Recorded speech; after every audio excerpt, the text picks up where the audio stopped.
The Purloined Letter by Edgar Allan Poe. Short summary. So the story starts with the introduction of the narrator and his friend, private detective C. Agus Dupin, and they were sitting in the library of Dupin, and they were in a sort of meditation, and they are discussing about all the investigation that has successfully completed by Dupin.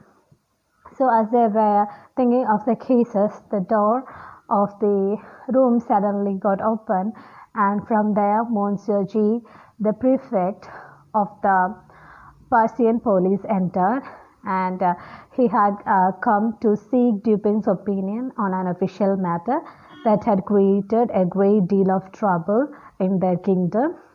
And Monsieur G explained about the document and about the problem that has happened in their place. A certain document of the last importance has been purloined from the royal apartment, and the individual who purloined it is known. It is also known that it is still remains in his possession. If the content of the letter is known to a third person, it will affect the honor of a person in an exalted station. So if the content of the letter is known to a third person, then it will be a great threat for the other person or the other royal personages. The thief who has stolen the letter is Minister D. So how he has stolen the letter is that as a royal personage was reading the letter, the other personage from whom she wants to conceal the letter entered, and in the meantime Minister D also entered the room, and Minister D saw the letter that has been placed in the table, and he recognized the handwriting and the address of the letter. Pretending to do some official work, he stolen that letter and placed another letter with the same address and different content in it. So the real owner noticed that the letter has been stolen by the Minister T, as she was feared about the content and about the notice of the other exalted personage. She hid it from the whole kingdom, and she asserted Monsieur G to investigate the case and retrieve the letter from Minister D.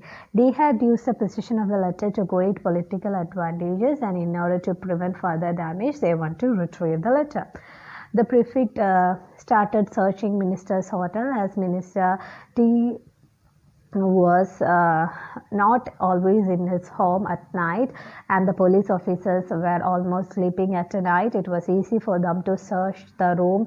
They searched all the room furniture, carpet, curtains, and each and everything of the house, and there was nothing escaped from their notice. And at last they found that the letter was not in the house, or the letter was not hidden anywhere in that house. So it was very difficult for them to find out the letter. And the prefect asked Dupin what could they do next. Dupin asked him to give a complete description of the letter, and the prefect made a full accord and left Dupin to proceed by himself.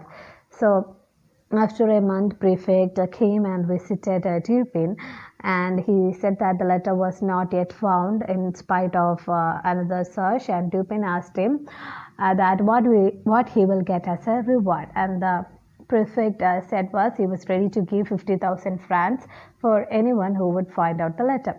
Then Dupin asked him to write a check for the amount, and as he have given the check to Dupin, Dupin gave prefect the letter.